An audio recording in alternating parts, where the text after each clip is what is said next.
时代之后，又一家中国企业与玻利维亚政府签署锂资源开发合作协议。南美洲国家玻利维亚坐拥全球最丰富的锂矿资源，却因技术、基础设施等原因，迟迟未形成工业化开发。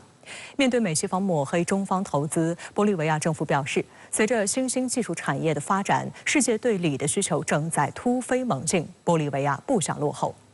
玻利维亚政府当地时间6月29号宣布，玻利维亚国家锂业公司已与中国中信国安集团、俄罗斯尤伊集团签署协议，在锂资源开发、提炼、加工和销售方面开展合作，总投资超过14亿美元。据介绍，中方和俄方企业将分别投资8.57亿和5.78亿美元，在该国西南部乌尤尼奇大帕斯托斯盐沼附近建设2家采用直接提锂技术的碳酸锂提取工厂。这2座工厂预计将在未来3个月内开工建设，有望于2025年建成投产。届时，每座工厂的年产能预计可达2.5万吨碳酸锂，合计每年增加5万吨碳酸锂的出口量。玻利维亚总统阿尔塞在签约仪式上感谢中国企业的积极参与。他强调，世界对锂的需求正在突飞猛进，玻利维亚不想落后。玻利维亚的锂矿储量占全球1/4。根据计划，该国将于2025年超越智利，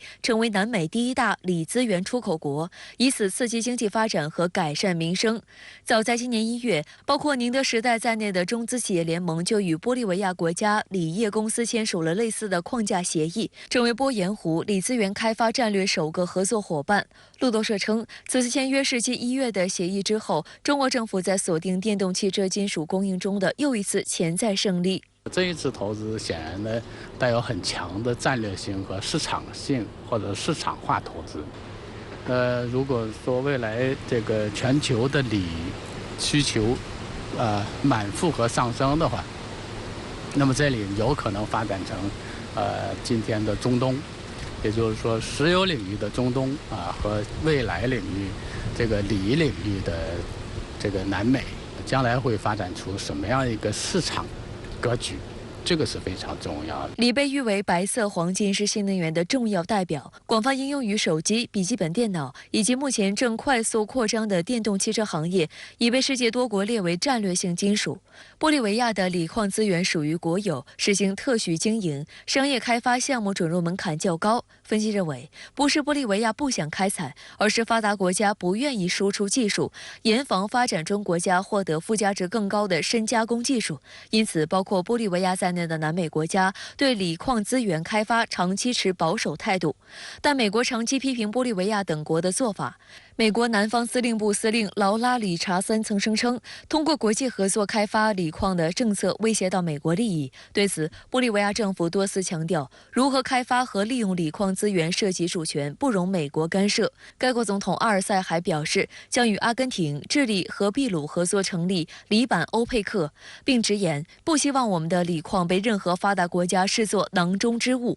可以说，像绿色能源转换这样的一个时代已经到来，它这个里头的蓄电是非常重要的一环。从油到电的这种转换的过程中，未来的锂电池这一块的发展呢是非常有前景的。所以锂的需求呢，应该说进入到一个新的时代。这样大量需求的时代呢，可能会催生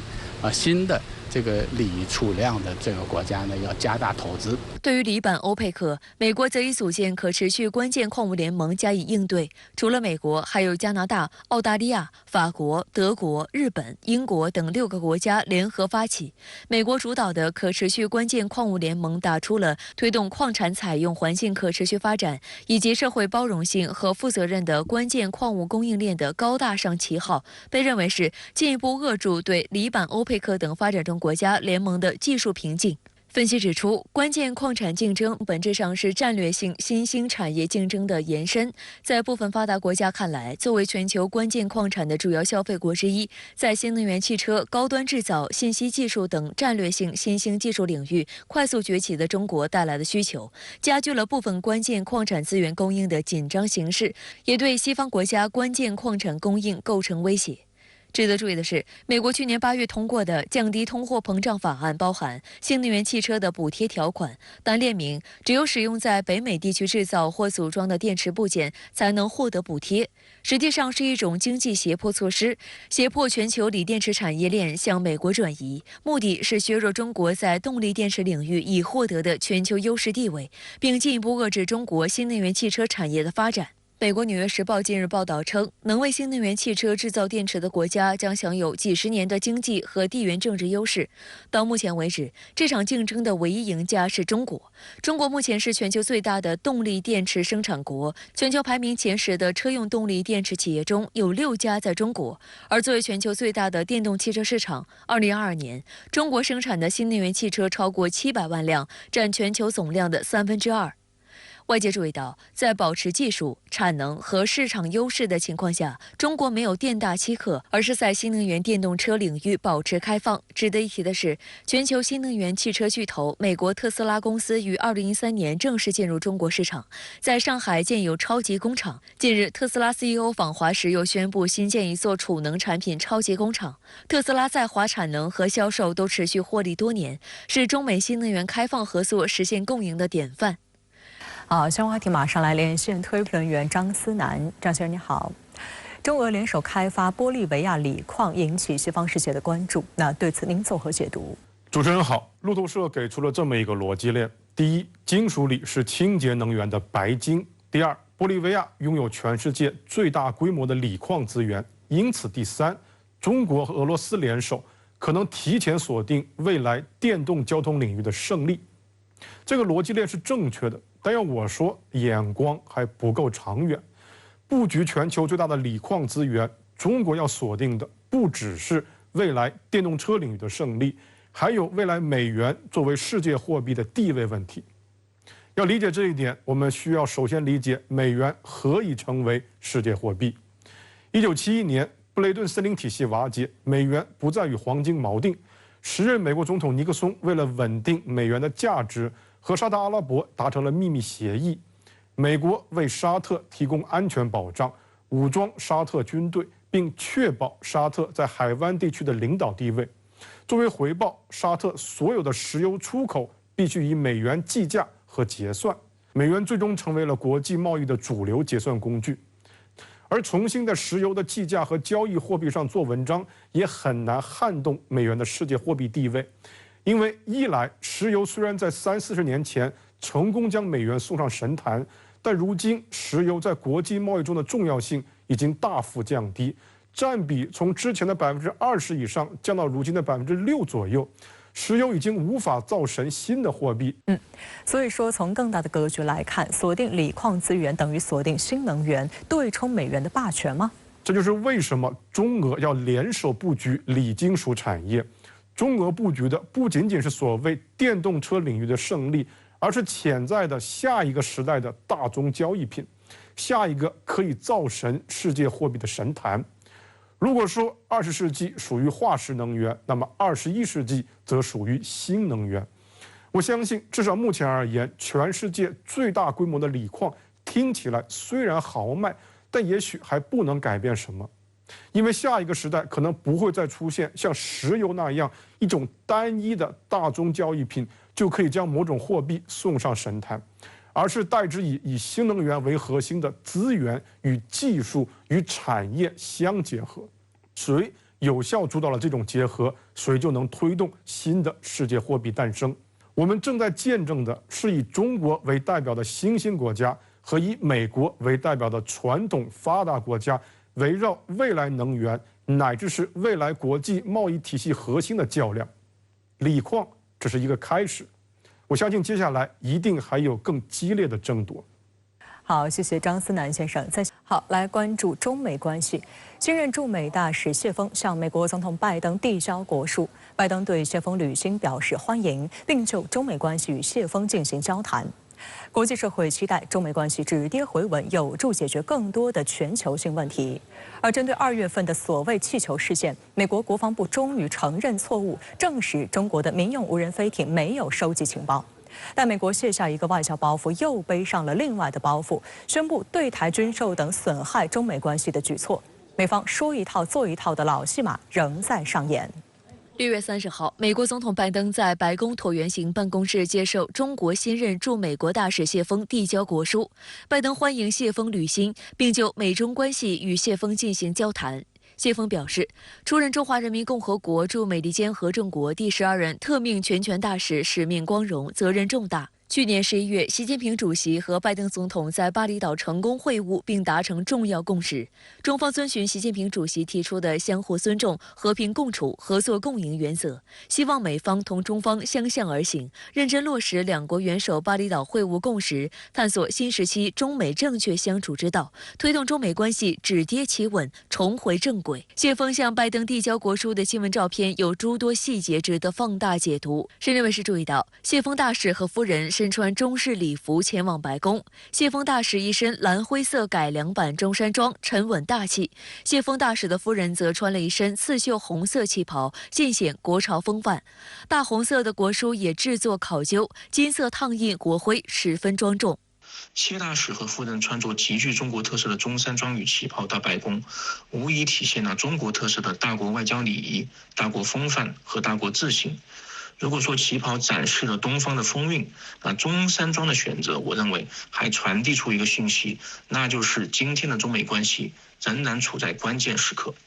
国书是由派遣国国家元首至接受国国家元首的正式文件，简单来说是一封介绍信。重要外交官履新后，先安排递交国书副本，再另行安排时间向接受国元首当面递交国书正本。谢峰大使抵美后第3天，也就是5月25号，已经向美国国务院礼宾司司长吉福德递交了国书副本。按照美国国务院的礼宾规定，递交国书正本时可以携带家属，但不可以携带使领馆工作人员。值得注意的是，谢峰大使这次是单独向美方递交国书。有观察指出，由于元首工作繁忙，一般是安排统一递交。例如4月24号，70位外国驻华大使在人民大会堂集中递交国书，而单独递交显示了外交礼节上的重视。据前外交部长李肇兴回忆，他出任驻美大使时，原定与时任美国总统克林顿会见5分钟，但由于双方谈性较浓，延长了4分钟。照片显示，这次谢峰大使在递交国书后，拜登总统双手握住了谢峰的手，两人面露笑容，气氛融洽。观察指出，拜登总统向中国大使表达善意，传递出希望加强与中国沟通的信号。谢峰是第12任驻美大使，于2023年5月23号抵美履新。他的前一任是现任国务委员兼外长秦刚。谢峰抵达美国的当天表明，我为捍卫中国利益而来，为增进中美交流合作而来。谢峰在美国1个多月来参加多场活动。6月28号，他在出席美国先进医疗技术协会会员企业早餐会时表示，希望工商界做中美关系负责任的攸关方，推动中美关系止跌企稳，回归正轨。值得注意的是，在这次递交国书之前4天，6月27号，谢峰同美国常务副国务卿舍曼通电话。谢峰强调，希望美方与中方相向而行，按照中美3个联合公报的原则，妥善处理台湾等重要敏感问题，加强对话，管控分歧，开展合作，争取中美关系逐步回归正轨。谢峰一再向美方强调，台湾问题是中美关系第一条不可逾越的红线，凸显了中方对核心国家利益的关切。事实上，从拜登早前放话中美关系回暖，到近期中美高层的密切互动，尤其是布林肯访华，美方不断释放寻求对话合作的积极信号。然而，正如谢大使在履新时所强调的，当前的中美关系仍面临严峻挑战，只有美方真正拿出实质性的行动，而不只是象征意义的信号或说辞，中美关系的解冻才可能真正实现。今年2月，美方恶意炒作所谓中国间谍气球事件，给中美高层交往制造障碍。分析认为，美方不端正心态，彻底卸下这一对华外交包袱，将持续影响对华关系。5月，拜登赴日本参加广岛7国集团峰会时，用傻气球事件来间接承认错误，给布林肯访华解套。而在美国军方用导弹击落中国民用无人飞艇近5个月后，事件的始作俑者美国国防部也首次正式认错。6月29号，五角大楼发言人莱德回应美媒报道时承认，今年年初被美方击落的中国民用无人飞艇在过境美国以及飞越美国上空时，并没有收集情报，是美国军方搞错了。深圳卫视注意到，虽然莱德承认美军犯下的错误，但仍无理搅三分，宣称美国知道中国气球有情报收集能力。最后，他还为美军当时悍然出动 F-22发射响尾蛇导弹击落气球的恶劣行径找借口，称美国是用击落气球的方式来减少其收集信息的可能性。分析指出，此前美方说飞艇是祸，是因为美国的军工集团、共和党保守派等都希望影响美对华政策，频繁向美政府施压。现在又出来说飞艇无辜，原因也不复杂。白宫想适当管控中美关系风险了，不愿两国直接走向对抗冲突，就出来找补。关于这个气球事件的表态啊，很明显，他是想要降温啊，让这个事情翻篇。随着布林肯访华以及两国关系开始逐渐的回暖，那么现在他等于说是在给自己找一个台阶下。国内政治这样一个极端的甚至歇斯底里的这种反华的情绪，毫无疑问是导致过去这段时间美国对华政策非理性的一个非常重要的原因。很多可以推进的议程呢被迫的延后，所以呢现在在这样一个现实的利益面前，他也不得不做出妥协退让。6月28号，布林肯谈及中美关系时表示，要与中国和平共处。What is a realistic goal for American foreign policy towards China? There's, at least in the near term, maybe even in the lifetimes of most people in this room, I don't think a clear finish line. This is more about getting to a place where we have peaceful and maybe somewhat more productive coexistence between us. Because the bottom line is this. China's not going away. We're not going away. So, in the first instance, we have to find a way to coexist and coexist peacefully. 观察指出，布林肯这种说法可能是在修复他之前的失言。6月25号，布林肯在接受美国哥伦比亚广播公司采访时声称，美方将继续做中方不喜欢的事，说中方不喜欢的话，令舆论哗然。中美关系呢，现在越来越被美国的国内政治所绑架。他说美国仍然要继续做中国不喜欢的事情。那么很明显呢，这句话其实也是说给他的国内听的。比如说，现在共和党的一些极端的反华派、强硬派像这个共和党国会议员麦考尔就站出来，这个批评拜登政府在对华示弱。从国内政治角度来讲，他需要适当的展示对华强硬。深圳卫视注意到，美方在卸下气球事件外交包袱的同时，又背上更多的包袱。据彭博社报道，白宫即将批准一项涉华行政令，旨在监管乃至切断美国在半导体、人工智能和量子计算领域的对华投资。美众议院中国问题特别委员会主席拉了9名议员，还施压布林肯，要求美国政府不要续签即将到期的中美科技合作协定，阻拦中国实现军事现代化。实际上，这一协定是中美建交后的首批政府间协议之一，每5年续签一次，40年来从未间断。复旦大学美国研究中心副教授王浩对深圳卫视表示，美方一边说要在激烈竞争中与中国和平共处，一边高筑规则之墙，力阻中国主导高科技产业，嘴上说要维护两国关系，实际却在谋求脱钩断链。拜登政府屡次强调的，中美现在战略竞争的核心是科技是经济，所以接下来我想他可能琢磨更多的还是怎么样围绕对华技术管制科技脱钩封锁打压来做文章。包括我们看到他最近跟韩国方面、日本方面、荷兰方面的一系列的动作，就表明了美国仍然在朝着这个对华科技冷战这个方向在走。跳过这个双边的层面之外呢，还有一系列的多边的机制安排，比如说他在搞的这个芯片4方联盟这都是针对中国的。值得注意的是，中国前驻美大使崔天凯日前研判，中美对布林肯最近一次访华是较为肯定的。但问题是，访问结束后，美方似乎没有朝着中美双方共识的方向前进。这就使得这访问大家就要问还有什么意义呢？是吧？还是要加强双方之间的战略沟通要真正建立起对彼此正确的认知，对彼此战略意图的这个准确的判断，然后要采取行动，防止一些敏感问题成为爆炸性的问题或者失控，然后在可以合作领域要尽量推动合作。拜登政府他要想真正的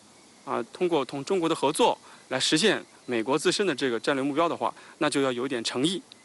就是说要想合作，那你就老老实实的按照两国元首在去年这个巴厘岛峰会达成的共识，按照这样的一些原则去一项一项去落实，而不要表面一套背地一套。否则的话，任何的合作都是不可持续的。7月1号有2部重要法律施行，分别是《中华人民共和国对外关系法》和新修订的《中华人民共和国反间谍法》。这2部法律为大国外交稳步推进保驾护航，并丰富了反制外国长臂管辖的法律工具篮子，为维护国家主权、安全、发展利益再添利器。法治是国家核心竞争力的重要内容。法律学者认为，《中华人民共和国对外关系法》是中国首部基础性、纲领性、综合性对外关系法律，是完善涉外法律体系、提高对外工作法治化水平的重要成果，堪称中国对外关系立法里程碑之作，对外部势力滥用长臂管辖起到反制作用。本国法域外适用制度是涉外法治体系的重要组成部分，也是对外关系法解决的一个重大问题。联合国国际法委员会委员、国家高端智库武汉大学国际法治研究院特聘教授黄惠康指出，对外关系法首次以法律形式写明中国法域外适用制度，并对外国国家、个人或组织的反制和限制措施作出原则规定，建立相应的工作制度和机制，从而构建起中国法域外适用的基本法律制度框架。全国人大法工委负责人表示，中国的对外关系法规定加强涉外领域法律法规的实施和适用，与个别国家依据其国内法搞长臂管辖完全不同。后者是霸权主义的表现。作为受害国之一，中国进行了坚决斗争。多年来，先后出台《中华人民共和国反外国制裁法》、《阻断外国法律与措施不当域外适用办法》、《不可靠实体清单规定》等予以反制，并依法对相关国家的实体或者个人采取反制措施。这呢是中国全面加强涉外法律法规体系建设，统筹推进国内法治和涉外法治，来提升涉外执法的司法效能，向前迈出的关键一步。那么这是中国涉外法律工具箱迎来的一大重器。那么中国全面推进全方位的大国外交，践行贯彻习近平外交思想，有了强大的法律武器。值得注意的是，对外关系法由14届全国人大常委会第3次会议于2023年6月28号通过并公布，3天后，也就是7月1号起实行，速度很快。全国人大法工委负责人表示，中国涉外法治体系建设还存在一些短板弱项。他透露，习近平总书记多次对坚持统筹国内法治和涉外法治，加快形成系统完备的涉外法律法规体系作出重要批示。随着中国综合国力的提高和国际地位的提升，国际影响力越来越大，国际社会对中国的期待越来越高。对外关系法的实行有助中国更好地担负起大国责任，维护大国形象。然而，作为一部几乎所有国家都订立的基础性法律，美西方舆论却不断攻击抹黑中国的对外关系法。对此，全国人大法工委强调，对外关系法是一部促进友好交往的法律，是一部扩大对外开放的法律，也是一部维护国家主权、安全、发展利益的法律，将助力对外开放深入推进，更好发挥法治固根本、稳预期、立长远的保障作用。值得注意的是，对外关系法的第44条还标明，国家推进国际传播能力建设，推动世界更好了解和认识中国，促进人类文明交流互鉴。这也是国际传播能力建设首次被写入国家法律。6月29号，外交部例行记者会上，发言人也对此作出声明。制定对外关系法，体现了中方维护世界和平、促进共同发展的外交政策宗旨，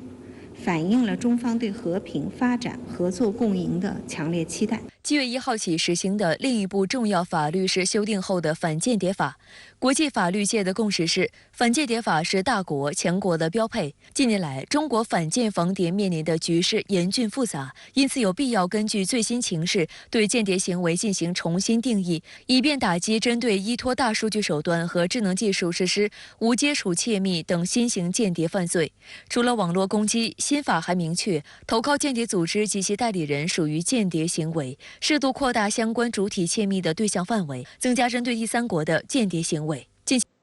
当地时间6月30号，为期2天的欧盟夏季峰会在比利时首都布鲁塞尔落下帷幕。除了俄乌冲突和经济问题外，对华政策也是峰会的一大焦点。欧盟领导人试图在对华外交政策上降温，但其盲目追随美国对华所谓去风险，正在伤及自身利益。荷兰政府给该国光刻机巨头阿斯麦对华出口设置障碍，就是强推所谓去风险的错误举动。中国商务部对此表示坚决反对。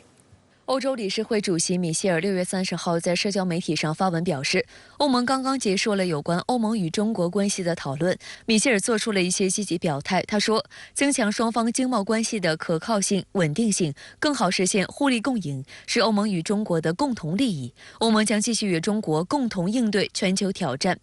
深圳卫视注意到，欧盟夏季峰会公布的声明文件将欧盟的对华政策概括为所谓三重定位的立场。中国既是欧盟的合作伙伴，也是欧盟的竞争者和制度性对手。德国媒体称，虽然声明的文本里使用了制度性对手的字眼，但它排在伙伴和竞争者之后。实际上，中方对欧盟所谓的对华三重定位早有回应。外交部表示，伙伴、竞争者、制度性对手的三重定位本身就自相矛盾。中方始终从战略高度和长远角度看待中欧关系，视欧洲为全面战略伙伴，对欧政策保持稳定连续。欧方的立场上面来说，更加强调了合作，中欧之间的共同利益、共同合作摆在了前面。同时呢，它也是淡化了中欧之间就一些敏感问题上的这个分歧。那么我们可以看到了，这一次的峰会也是体现了在一些欧盟务实政治家的推动下，那么中欧之间共同促进合作加强沟通与接触这个意愿是明显的上升。在这次欧盟夏季峰会召开前，米歇尔就在邀请函中表示，这将是一个重新确认欧盟对华统一立场的机会。欧洲舆论指出，欧盟领导人希望在对华外交政策上降温，以继续同中国合作。政客新闻网欧洲版披露，在峰会召开前夕，欧洲理事会内部正逐渐形成一种共识，即赞成保持对华外交和平。德国一直以来也担心欧洲过于强硬的对华政策会影响商业利益，而法国则对欧盟效仿美国的对华政策持怀疑态度，认为中欧产业链合作不可或缺。欧盟跟中国之间巨大的这种经济上的共同利益是不可否认的。欧盟内部一些比较成熟稳健的成员国跟这个政治家起到了非常积极的这个推动作用。同时呢，我们也看到了中欧之间在近期也是进行了相当紧密的相互的接触活动。这些因素呢，都进一步的推动欧盟以更加务实、更加多元的态度来看待这个中国和中欧关系。虽然总体氛围积极，但欧盟夏季峰会强调的去风险值得警惕。这显示这一外交辞令正成为今后欧盟制定对华战略的指导思想。深圳卫视注意到，峰会联合声明一方面强调继续保持同中国的经贸关系，另一方面又强调要减少欧洲对中国的经济依赖。欧洲舆论认为，对欧洲政客来说，处理对华关系以及经济去风险化是个棘手的问题，因为他们面临着来自美方的压力。中国国委员兼外长秦刚上月访欧时指出，谈论去风险，首先要思考什么是风险，风险在哪里。他提醒称，以去风险之名行去中国化之实，就是去机遇、去合作、去稳定、去发展。中国驻欧盟使团团长傅聪大使日前也强调，欧盟不应将经济安全与国家安全混为一谈，从而损害自由贸易。美国的这个去风险化，在服务于它谋求霸权、遏制中国这样的一个大的战略意图，那么实际上呢，会造成这个世界经济上面的这个分裂，以及给目前仍然处于紧张局势的国际产业链、供应链的稳定造成更大的这个冲击。更值得警惕的是，欧盟的去风险正在落实。6月30号，荷兰政府颁布了有关半导体设备出口管制的新条例。根据新出口管制条例规定，荷兰光刻机巨头阿斯麦需要向荷兰政府申请出口许可证，才能发运最先进的浸润式 DUV 系统。荷兰政府将决定是否授予或拒发出口许可证，并将向阿斯麦提供许可证所附条件的细节。阿斯麦公司称，其 EUV 光刻系统在此前已经受到限制。由于阿斯麦公司在先进光刻机领域的垄断地位，荷兰政府此举势必影响全球半导体供应链的布局与稳定性，并对中国半导体企业的发展构成影响。深圳卫视注意到，仅仅在半年之前的去年底，荷兰外贸与发展合作大臣施赖纳马赫尔还对媒体强调，荷兰不会照搬美国的对华政策，我们会做出自己的判断。但在美方施压下，目前态度已经转变。对于荷兰的做法，7月1号，商务部新闻发言人表示，近几个月以来，中荷双方就半导体出口管制问题开展了多层级、多频次的沟通磋商，但荷方最终仍将相关半导体设备列管，中方对此表示不满。近年来，美国因维护自身全球霸权，不断泛化国家安全概念，滥用出口管制措施，甚至不惜牺牲盟友利益，胁迫拉拢其他国家对中国实施半导体打压围堵，人为推动产业脱钩断链，严重损害全球半导体产业发展，中方对此坚决反对。好，相关话题马上来连线特约评论员刘和平，刘先生你好。欧盟夏季峰会闭幕，对华战略去风险一说正式被写进了峰会声明中。那对此您怎么看？其实前一段时间，中国对欧盟外交战略的主攻方向，就是反对其提出的所谓去风险。然而让人感到遗憾的是，这3个字最终还是被正式写进了欧盟峰会里面。而在我看来，对华战略去风险一说，只不过是欧盟内部对华强硬派精心玩弄与包装的一个极具欺骗性的语言诈术。它的来由是这样的：早在特朗普执政时期，美国曾经提出了对华经济全面脱钩的说法，但是由于中国与世界经济，尤其是中美经济联系实在是太过紧密，美方压根就做不到。于是拜登上任之后，修正了特朗普的说法和做法，将对华经济政策由全面脱钩改成了部分脱钩，也就是要在芯片、5G 技术等高科技领域内对华脱钩，并企图说服欧盟接受美国的做法，跟美国采取同样的行动。但是以法国为首，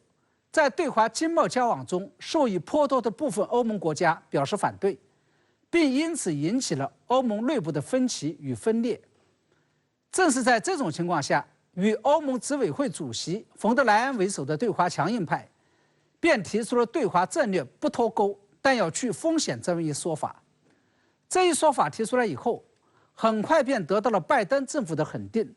同时欧盟内部的反对声音也变弱了。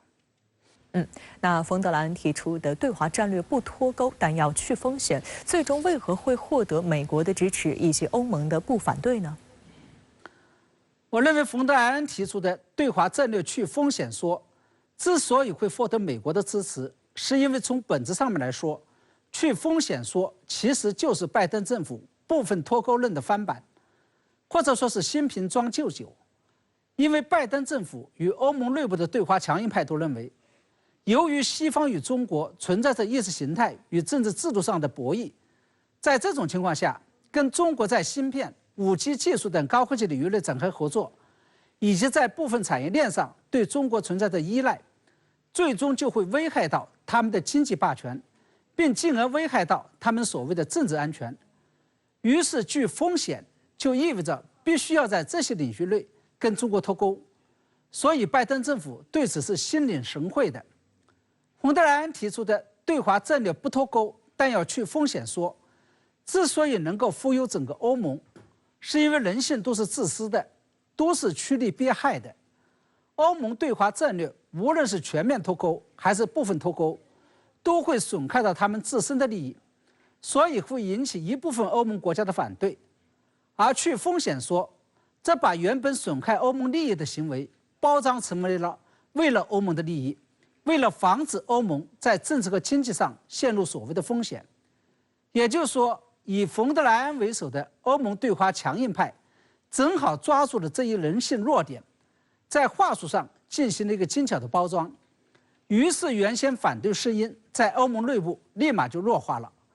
就连德国总理舒尔茨都带头站出来呼吁欧盟的企业在对华投资的时候要带头去风险。那么这也就意味着，原本存在分歧的美国与欧盟以及欧盟内部，终于在要跟中国部分脱钩这一问题上达成了基本的共识。我们看到，除了正式提出去风险说法之外，欧盟夏季峰会的联合声明在对华关系的其他方面措辞还是相对温和的。那对此您又怎么看？我认为导致这些现象原因呢，主要有这么几个。第一个是在中美欧这一对三角关系上，不仅中国在拉拢和利用欧盟来反制美国，欧盟内部也有一股强大的力量要利用中国来牵制美国，以一方面尽可能的维持欧盟战略上的自主性，另外一方面，也可以尽可能多地向美国讨价还价。第二，由于俄乌冲突仍然在紧张激烈的进行中，在中俄欧这一对三角关系上，欧盟也不敢过分刺激中国，以免让中俄关系进一步走近。因为中国的取态对于这场俄乌冲突走向来说，实在是太关键了。第三，这是因为在欧盟内部也面临着鱼与熊掌不可兼得的两难困境。众多那些主张对华强硬的国家，最为担心的就是中俄关系进一步走近，会让俄乌冲突出现不可预期的变化。这就给了那些包括法国在内主张对华友好的国家一个牵制中东欧国家的机会。